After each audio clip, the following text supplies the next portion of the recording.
Hey, everybody, it's your friend James Shaw. Thanks so much for being with us. And we're doing what we do. We talk to elite people who are doing elite things, and we have the elite of the elite today. Phil Jones with us. You've become an icon inside of the Keller Williams community anyway. You've spoken at events. You're coming to an event I'm hosting, yet it's your first time inside of our group. Thank you so much for being with us. I'm so honored to have you. For the 6 people who are part of our community that don't know who you are, would you introduce yourself, tell us who you are, and then we'll get started.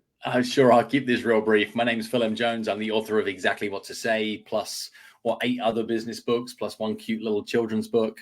And I spend the bulk of my time helping people who need to sell stuff that don't see themselves necessarily as salespeople to find the right words at the right time to be able to deliver more of the right kind of results. So that's me in a skinny. And I speak all around the world, spoken in 59 countries, 5 different continents, reached about, 3,500 professional audiences, a couple of million people. I love it. And you're coming to an event that we're hosting in April called Elevate. It's an in-person event that we do as part of this Pivot Shift Ahead community. We have a handful of tickets left. It actually always, Phil, it sells out a year in advance every time. But you know how people's stuff works, stuff comes up. And so we've got a handful of people looking to transfer tickets. So if you want one, we have them available, elevatend.com. And you're going to be one of our speakers, and I'll walk through what else to expect there. But here's what I want to jump into as I've been a real estate professional for almost 20 years, been with Keller Williams that whole time. And I've coached with MAPS and used to coach Bold. And we always would learn about the importance of really preparing on what to say. And yet so many people seem to fight that. And I don't know, is it because we want to sound authentic and not scripted, or we just want to kind of go out, or we're overconfident? Why do you think there's a hesitation to just prepare and practice when it comes to this sort of thing? I think there are a lot of reasons, James, when we plug into this. One is it's a lot easier not to, right? If what we can do is not be prepared, then we didn't have a plan. Therefore, we didn't fail at the plan that we didn't have. So there's actually a self-confidence factor here that says it's easier in my life if I fail to plan. I also think that there's a perception that is preparing for conversations is ignorant towards the person that you're showing up to. However, some basic science will teach you is that you cannot write, perform, and edit at the same time. I repeat, you cannot write, perform, and edit at the same time. Yet so many of us find ourselves stepping into situations where we are writing what it is we're going to say whilst we're saying it, whilst we're thinking about the thing we just said, and then wonder why we lack confidence in that given moment. What professionals would choose to do by alternative is they would choose to be ready for the known moments. And in a real estate scenario, like, how many unknown moments truly are there? The answer is not that many. So if you prepare for the known moments, then you can actually be more prepared for the unknown moments, because you can live in that moment. You can actually be fully present because you're not thinking, what do I need to say? What am I going to reach for at this given point in time? I believe the challenge that happens, though, from a scripting point of view, is people's immediate resistance is nothing's going to go word perfect in that script because the other person doesn't know their lines. And that's where we create resistance. It's like the math doesn't add up in somebody's head. So they go, I can't do that. But like every great chef, a chef has a pantry of ingredients. They have what's available and fresh at that period of time. And then they have the repertoire of their experience. And the result of which is they can also always craft a meaningful dish for a meaningful moment. That should be the same for every professional in real estate. Walking into a known moment, are you ready to be able to create the right dish, control the controllables heading in? And then that way you're going to be able to have more confidence in the moment because you weren't worrying about exactly what to say. Well, the 2 things I love out of that I think are great. One, you said you can't write, perform, and edit at the same time. That's legit genius. And I think many of us think we can. So I absolutely love it. We do hear the same handful of things over and over again. So kind of, and by the way, we already have whatever it is that we're saying. The question is it effective or not in the moment? And then the third piece of that is, when you have this library of questions or objection handlers or whatever, you gave us a key piece. We can be present with that person who we're talking to. What I get from that is it's actually more respectful to be prepared than it is to be unprepared. When you have practiced and know what your common objection handlers are, or common questions you want to ask, or statements you want to make, when you practice that, we can pay attention to the person we're talking to, right? So much so. And I take my viewpoint as a professional speaker, right? People say to me things like, do you not get nervous when you're up on stage in front of 3,000 people for an hour? I'm like, I don't get nervous. I get responsible because it's not about my hour. It's about their 3,000 hours of productivity. Isn't the same true as a real estate agent? You're stepping into a listing presentation. How hard did you work to be able to get that lead, that opportunity, that appointment, that moment to be able to show up? How hard did you work to be able to find a meaningful conversation with a buyer, get to a buyer consultation, being in a situation where you're in a showing with somebody? We work so hard to create that opportunity. We then show up to that opportunity like it's a 5-minute conversation. It isn't. It's a 5-minute conversation that has a compounding effect that could go on to result in a lifetime's worth of business and transactions with that individual. And every conversation you're having, you're either helping or hurting that outcome. These are $1 million conversations quite often, but we're treating them like they were worth $45. That is some great perspective. So do you think it comes from a sense of overconfidence and ability? Does it again come from, if I practice, I'm not authentic? Like, ultimately, where does the laziness, James? It comes from laziness. Well, tell me more about that. Comes from tell me more. Like, talent will get you in the game and hard work will get you on the game, but professionalism gets you on the podium. And very few people are prepared to take the step between being a highly competent amateur and being a pro, because that final 10% is more work than the other 90 all stacked up on top of each other. And if we behave lazily, it's easy to be able to celebrate things like, oh, I can wing it, I've got the gift of the gab, I know what I'm doing, I'm comfortable, etc. Confidence actually comes from being in a situation a significant number of times in the past and being highly certain of the way that this is going to play out. If confidence is coming from any place other than that, what you're actually demonstrating is arrogance or ignorance, not confidence. I love that. I'm sorry, go ahead. And I think the reason this is so hard is because it's hard. And that's a good thing. When we think about the real estate industry right now, is 90% of the industry is getting hyper-focused about automations and AI on, like, what's the new version of the easy button that's going to get me rich quick? What most are forgetting is that we're entering into a skills-based economy where the consumer has more access to information than they've ever had in the past. Decision-making is more convoluted and clouded than it's ever been in the past. And the real thing that we should be looking to master is to help people in moments of indecision. There's no content that's going to help with that. There is no marketing automation that's going to help with that. There's no artificial intelligence that's going to work with that. We're looking at emotional intelligence and skills to be able to read and serve a moment. That's a very different playbook. Yeah. It's highly difficult to be able to master because you cannot master it. You can only practice it. And you can practice it for someone like ever and never reach a level of perfection. That's the point. And this is why the pros in the world of sport are still out there looking to be able to perfect the basics. That's why Steph Curry, as good as he is at being able to take 3-pointers, is still practicing every single day. That's why the world's best golfers are still working on being able to get better at their swing. They don't be like, oh, I've taken a golf shot from 100 yards before. I've got that. I don't need to keep getting better at it. Pros in the world of sport are continually refining. Wouldn't it make sense that pros in the world of real estate are continually refining?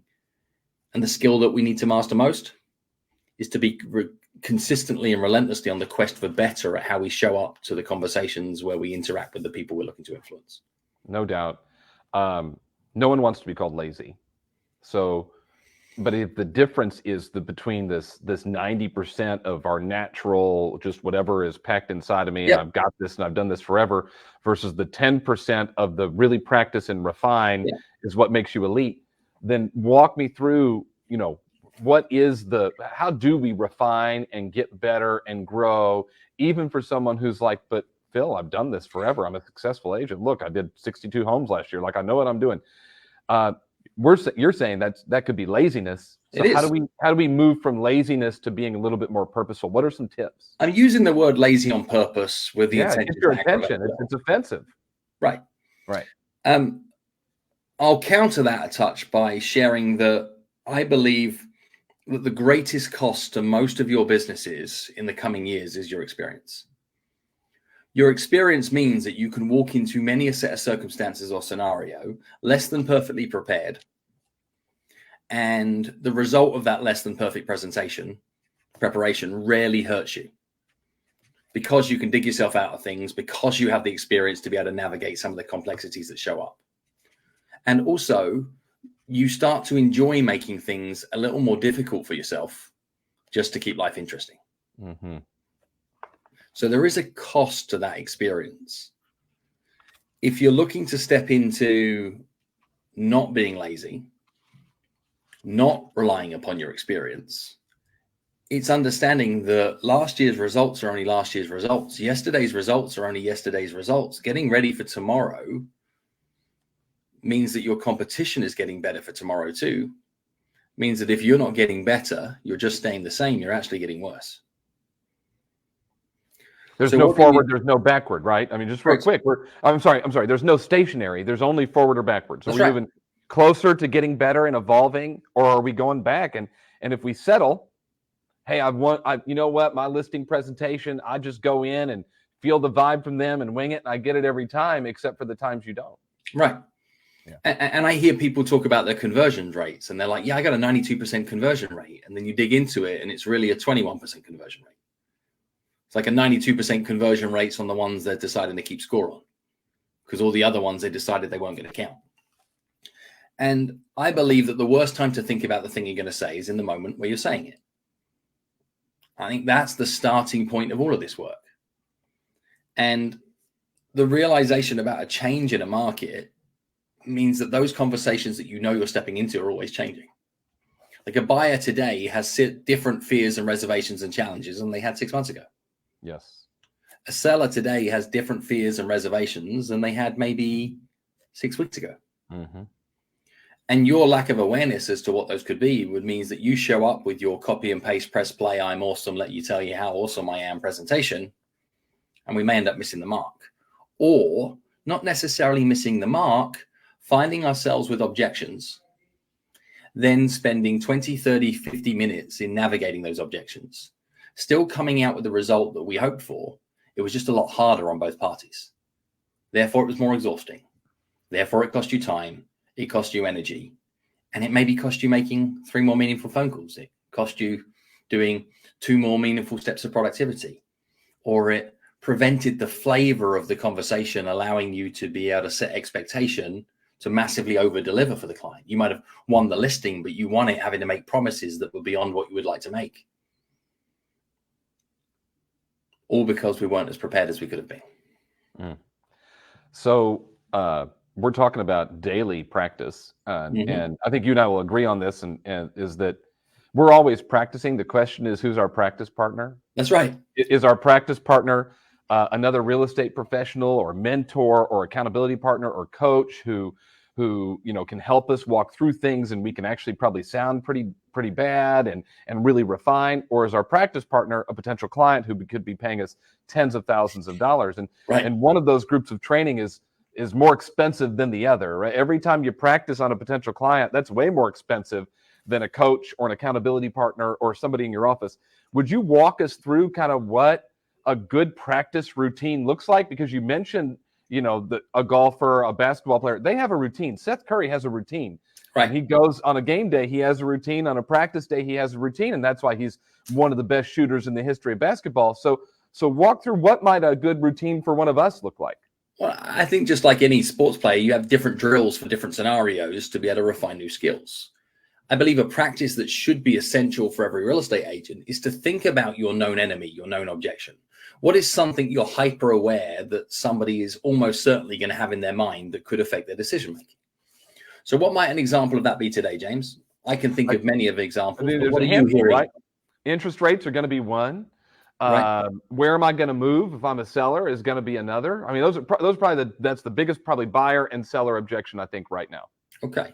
So if I'm concerned about interest rates, and I know that my buyer or seller is concerned about interest rates and the effect that that's going to have on their decision making, I would be running role play jam sessions about, well, what would need to be true for somebody to have more confidence in buying today, despite the fact that interest rates are higher than they were a couple of years ago? Why would somebody pull the trigger on a decision in February, March, April, May of 2024 and not wait for the rates to drop, which is what lots of people are thinking to be able to do? Why would somebody be able to do that? Now, they would do that if they thought they would get a better price on the home. They would do that if they thought that the competition on that home would be less. They'd do that if they had more certainty about their income projections at this point and it gave them more buying power through what their lender would provide for them.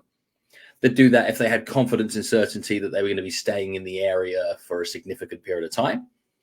They'd do that if their current circumstances were costing them, either through time pressures like a lease coming to an end or a reduced rate period coming to an end, or just the reality of where they would need to commute from there, or their housing circumstances are just under too much pressure at that moment in time. There are lots of reasons why somebody would pay more for something today than they could pay for it tomorrow or in 6 months' time if those circumstances were right.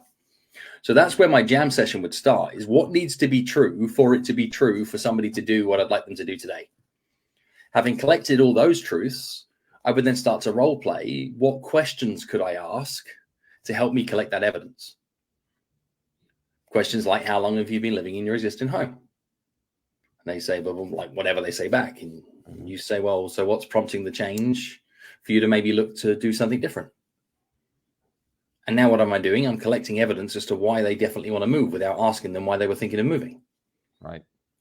What else am I then shaping and working questions is, how long have you been looking? In that time period, how many homes have you seen that you thought you might have wanted to potentially have made a move on that you missed out on? How long do you see yourself living in the neighborhood?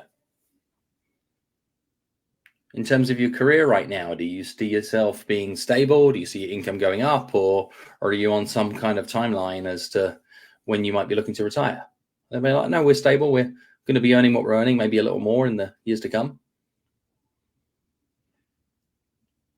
What do you understand about what might happen if you wait till later in the year and interest rates were to maybe drop a little? What do you imagine might happen if you were to play the waiting game? They say, I don't know. Right. You say, well, would it help if I shared with you what we are learning on the inside on what's happened historically? The answer to that is yes, it would help. Yeah. How would you feel if you were to wait for the interest rates to drop and that you're now paying $50,000, $100,000 more for the house? Yes. How important is it to you that you actually own your own home at some point? What do you mean by that? I mean that you get to a point that you've unencumbered the mortgage. I should have kept score on how many questions that was, because that was so I'll go back and rewatch this afterwards. But that was a masterclass in the person who asked the questions controls the conversation. You get to guide it. You get to lead the way. And I'm warming up, James. Right. I know you're just getting started. There's 100 more that we could play with here. But the point is that's what practice looks like. Yes. Right. It's just going over and over again. And it's funny that you went to the one, because I had it highlighted. Your book, by the way, is so great. Exactly what to say. If you're in our, watching this and don't have it, this is required reading. And it's really a manual, it's a handbook, right? You can go through and use it. But as you were doing that, I was on the question, the number 4, how would you feel if? Because it seemed like, that's a natural thing. And and what I feel like I got from that was the questions you asked become this kind of natural progression in a conversation that lead you. Look, we cannot manipulate a buyer or seller to buy or sell. None of us are that good, but we can ask the right questions to help them make a good decision for themselves. That's ultimately what you're doing. And if you've got a person that their personal needs say they need to move, but because you asked really crappy questions or didn't ask any or asked the wrong ones, they don't, you're actually messing with their life here. The mistake is indecision. Like, how many people did you work with last year that almost potentially possibly made a move? How many people should have made a move in March, April, May of 2020 that didn't pull the trigger in time to get to where they wanted to be, so ended up being priced out of a decision they were hoping to make? Right. How many people are going to hold on to a 2.5% interest rate in a house that they hate and then be here 8 years' time saying shoulda, woulda, coulda? Right. Because they didn't have the right conversation with somebody to help them find clarity in that decision. Maybe is the greatest expense. So if you combine maybe with your experience, those two things could be costing you more in 2024 than anything else. To help people step out of maybes and indecision, don't rely upon your experience, refine your experience. Yeah. And now you're standing out in a very crowded market of people saying all the same things. Right. because you put in the time and put in the effort. You've got by the way, you've got the the flashcards too with the role play. Flashcards are a ton of fun. Oh my gosh, people love these. So you can get them on these are brand new, right? These were created because people were saying, like, how do we role play with this? And people were making their own versions. And what we've created in these, James, is the ability for people to role play without restrictions. This isn't script practice. This is actually a jam session. And in the word role play is an important 4-letter word, which is the word play. Like, this should be fun. This should be hypothetical. It isn't there's a right way and a wrong way to do things. There are just better ways to be able to do things. And what we've managed to do with the cards is really to look at all the scenarios a real estate agent can find themselves in, right? So whether it's an online lead inquiry, it's a past client, it's an expired, it's a listing appointment, a seller lead, servicing client, circle prospecting, open house, or you're at a closing, like all of the common scenarios that you find yourself at are pulled here. But more importantly than that is we've already documented this number of potential points of friction or objections that could exist within a real estate scenario. So, we want to wait to list our house. Is it waiting for the right time? Is I just want to know how much it's worth. I'm not necessarily looking to be able to put it on the market. We lost out because we should have offered more. So you're a bad agent. Like, all the things that we bump into potentially, they've already been thought about for you. So you can now have jam sessions around this. So if the client is potentially thinking blank, how do you avoid that? And then we documented all of the magic words, but on purpose, without any examples, without any prompts, without any, here's what you should say in this environment. More a case of, this is a tool, you decide how to use it. Yeah. And that's what then accelerates the play. It isn't, here's one example that wouldn't work for me. Like, I'm giving you tarragon and you're deciding how to utilize it in a dish. I'm giving you, garlic, and you're deciding whether you want to roast it or use it raw. Like, you can do anything that you want in the scenario. And what I encourage people to do when they're role playing is don't look for the right way and the wrong way. Any way somebody is playing is great. We're looking for refinement and understanding. We're looking to be able to say, okay, that if that was the way that you utilize those words in that scenario, what is the risk? What is the reward? What might they think? Where could it help? Where could it hurt? Nothing is neutral. It's time on task over time is what I'm hearing from you, is an effort. So I'm sure people ask you this a lot. How much time should I be spending role playing on a regular basis? So what would your blanket answer be for that? Enough. Right? That would be my answer, is enough. And I would just say probably more than what you're spending. Yeah. Most people watching this are spending zero. And look at it, right? Is you can be role playing with your teams. You can also be role playing with yourself. Let's just think, right? You're looking to be able to connect with a listing of yours because you optimistically took the listing on a price point that was higher than you really would have hoped, but you were just hopeful that the market would deliver to the expectations of the clients. And here you are 135 days into that listing. You've had approximately 0 offers, and you're nervously dancing around trying to be able to speak to them about making a change. You're nervously looking at your phone every 15 minutes for them to be able to call you to the we need to talk moment.